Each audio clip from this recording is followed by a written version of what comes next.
The ocean is shifting beneath its surface, and power is being quietly redrawn. From the icy Arctic waters to the bustling shipyards of South Korea, a race is unfolding that could change the future of Canada. For years, Canada watched global power play out from the sidelines, relying on others for defense while quietly managing its own. But times are changing, and right now, the world is focused on what Canada will do next. Mark Carney, Canada's Prime Minister, has stepped into a role he never anticipated, navigating the stormy waters of geopolitics and leading Canada into a new era of global power.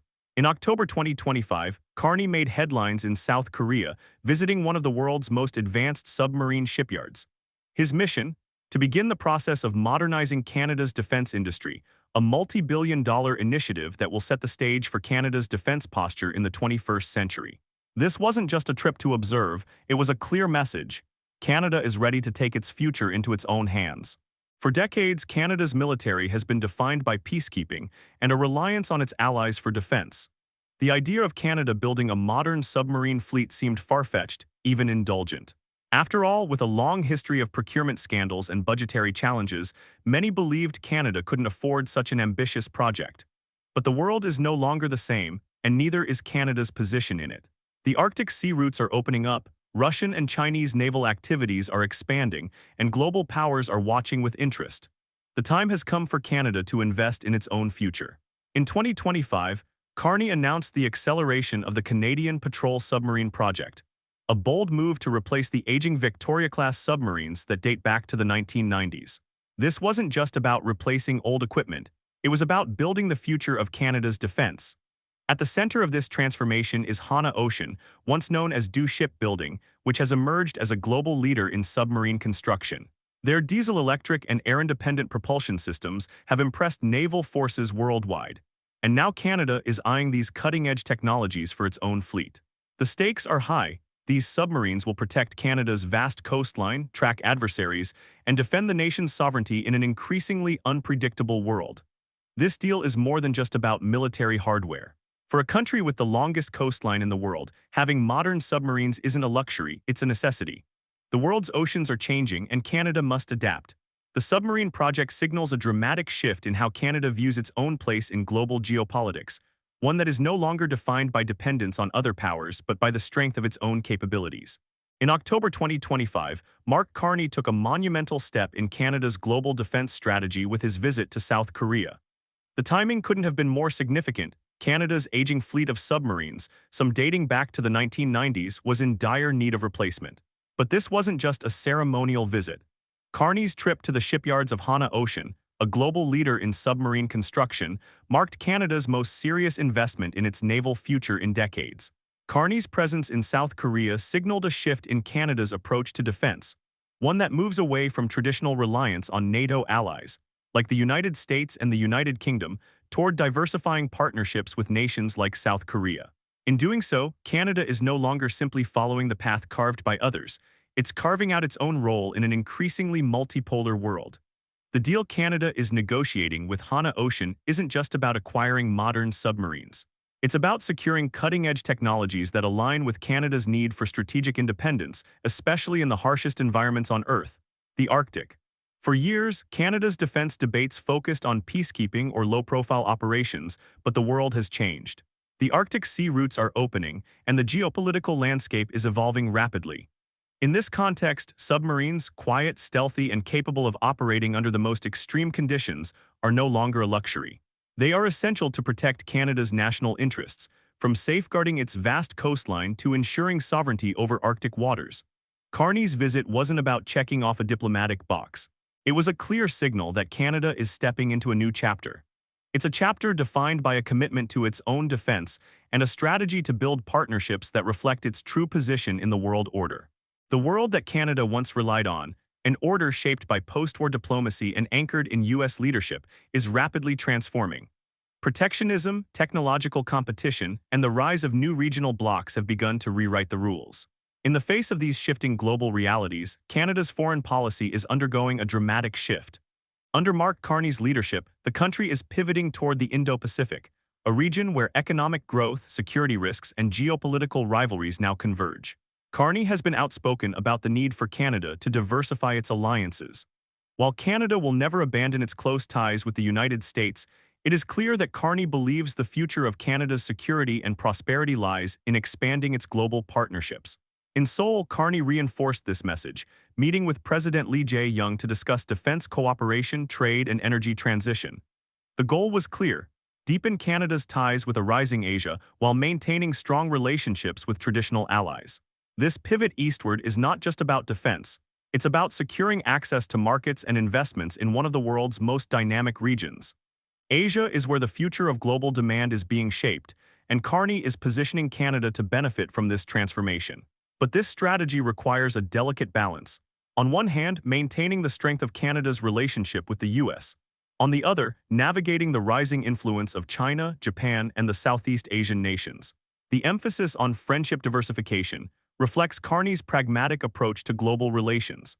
By forging deeper connections with countries like South Korea, Japan, and Australia, Canada is positioning itself as a key player in a region that will define the next century. Carney's message is clear: Canada will respect its old alliances, but it will never again depend solely on them. Canada's military transformation under Mark Carney's leadership is nothing short of remarkable. Historically, Canada's defense spending and military capability were often seen as secondary priorities. The country's role in peacekeeping missions and its reliance on the U.S. for defense left it vulnerable to shifting global threats. But Carney's government is changing that narrative. In a stunning move, Canada has committed to meeting NATO's defense spending target of 2% of GDP, 5 years ahead of schedule. This shift marks a critical moment in the country's military history, one that positions Canada as a more self-reliant and powerful player on the global stage. To back up this commitment, billions are being funneled into new military initiatives, including Arctic surveillance, advanced shipbuilding, and cyber defense. The Canadian Patrol Submarine Project is just one part of this broader transformation. By investing in these projects, Canada is not only modernizing its military, but also creating a foundation for long-term security and industrial renewal. Carney's government is thinking beyond traditional military assets.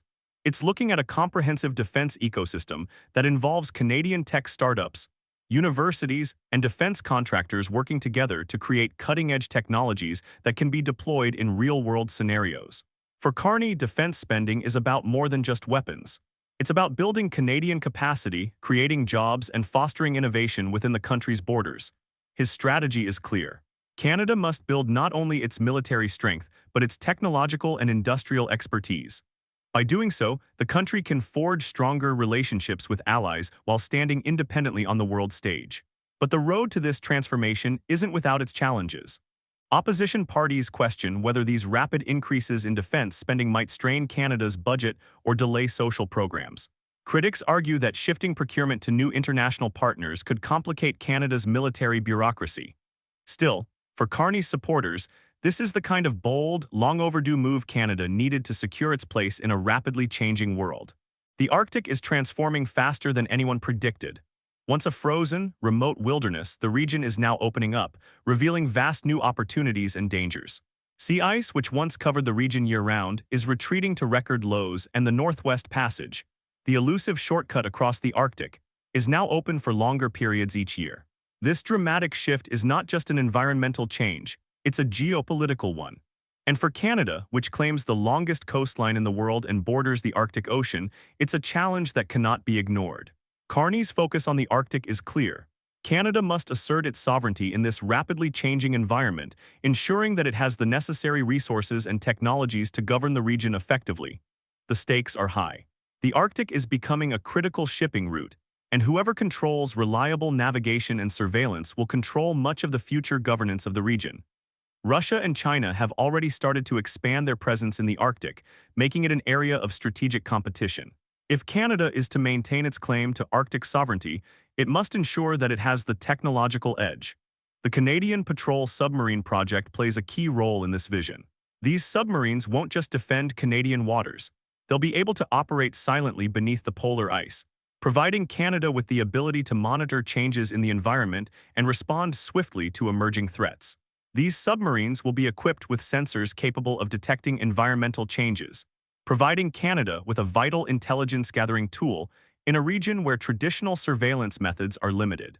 In addition to military strength, Carney's government has emphasized collaboration with indigenous communities in the North. The future of Arctic governance won't just be about technology and military might. It will also involve respecting the rights and knowledge of those who have lived there for generations.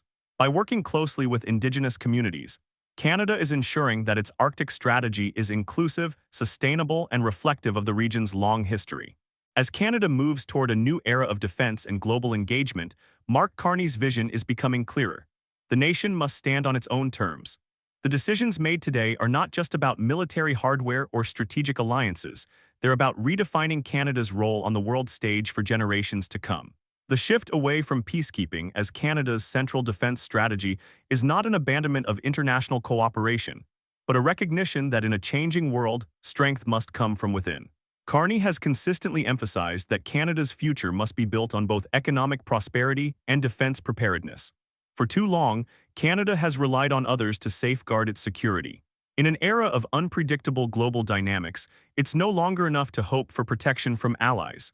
Instead, Canada must invest in its own defense capabilities and industrial base.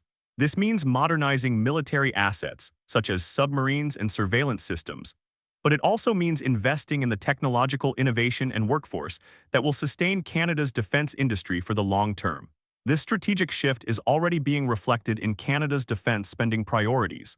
By meeting NATO's defense target 5 years ahead of schedule, Canada is signaling that it is serious about its security commitments. But it's not just about quantity, it's about quality.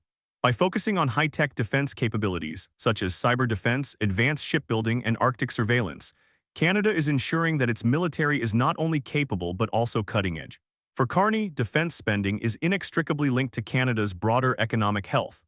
The creation of a modern defense industry has the potential to boost Canadian innovation, create high-quality jobs, and strengthen the country's technological base. As Carney's government continues to make strategic investments, Canada is laying the groundwork for a more resilient, independent future. The question, then, is not just how Canada will navigate these changes, but what kind of role it will play in a new world order. Carney's approach, one that blends military preparedness with economic renewal, could position Canada as a leader not just in the West, but in the global landscape. Whether it's through deeper partnerships in Asia or a renewed commitment to NATO, Canada is writing its own future, and the decisions made now will echo through generations to come. Canada's military transformation is not just a reaction to global pressures. It is an intentional and strategic shift designed to ensure the country remains relevant in a rapidly evolving world. The investments being made today are about securing Canada's place not only as a regional power, but as a respected global player. At the heart of this transformation is a clear understanding that strength and security are two sides of the same coin. Mark Carney's government has made a bold commitment to increase defense spending, aiming to meet NATO's 2% of GDP target 5 years ahead of schedule. This decision is a direct response to growing global instability and the increasing costs of maintaining peace. But the commitment goes beyond just meeting targets. Canada's defense spending is focused on building long-term capacity, developing new technologies, modernizing the military, and creating a defense ecosystem that supports innovation, research, and industrial renewal. By linking Canadian universities, tech startups, and defense contractors, Carney is cultivating a homegrown defense industry capable of competing on the world stage. This transformation is also about leveraging Canada's industrial strength. The shipbuilding and cyber defense projects being undertaken now are setting the stage for Canada's economic future. The infusion of billions of dollars into these sectors is expected to create thousands of high-tech, well-paying jobs. In doing so, Carney's government is ensuring that Canada's defense strategy is not only about military might, but also about fostering technological and industrial innovation. The long-term goal is to build a robust economy that is self-sufficient in defense and able to compete globally. But this ambitious plan has its critics. Opposition parties argue that these rapid increases in defense spending could strain the country's finances and delay important social priorities. Some worry that shifting procurement to international partners, such as those in South Korea, could complicate Canada's military bureaucracy. Despite these concerns, Carney's supporters argue that this transformation is essential for Canada's future. For too long, the country has relied on others to provide its defense while falling behind technologically. Now, Canada is catching up. As the country invests in itself and builds new defense partnerships, Carney's vision of a modern, self-reliant, and technologically advanced Canada is beginning to take shape. It's not just about military power. It's about industrial renewal, economic prosperity, and securing a future where Canada stands on its own terms. The choices Mark Carney is making today will resonate far beyond his time in office. Canada's quiet transformation from a nation focused on peacekeeping to one with a modern and assertive defense strategy is a shift that will shape the country's future for decades. The submarine project is just one example of a broader reimagining of what Canada's role in the world can and should be. This is a nation no longer willing to sit idly by while the world changes around it.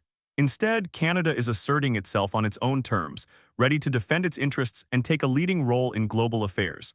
What's happening in Canada today isn't about grand gestures or flashy statements. It's about steady, deliberate, and practical steps to ensure that the country is equipped for the challenges of the future. The investments in defense, technology, and industrial renewal are laying the groundwork for a Canada that is self-sufficient, strong, and capable of standing up to global pressures. Whether it's securing the Arctic, building new defense partnerships in Asia, or modernizing the military, Carney's government is working to position Canada as a nation that not only survives in a changing world but thrives in it.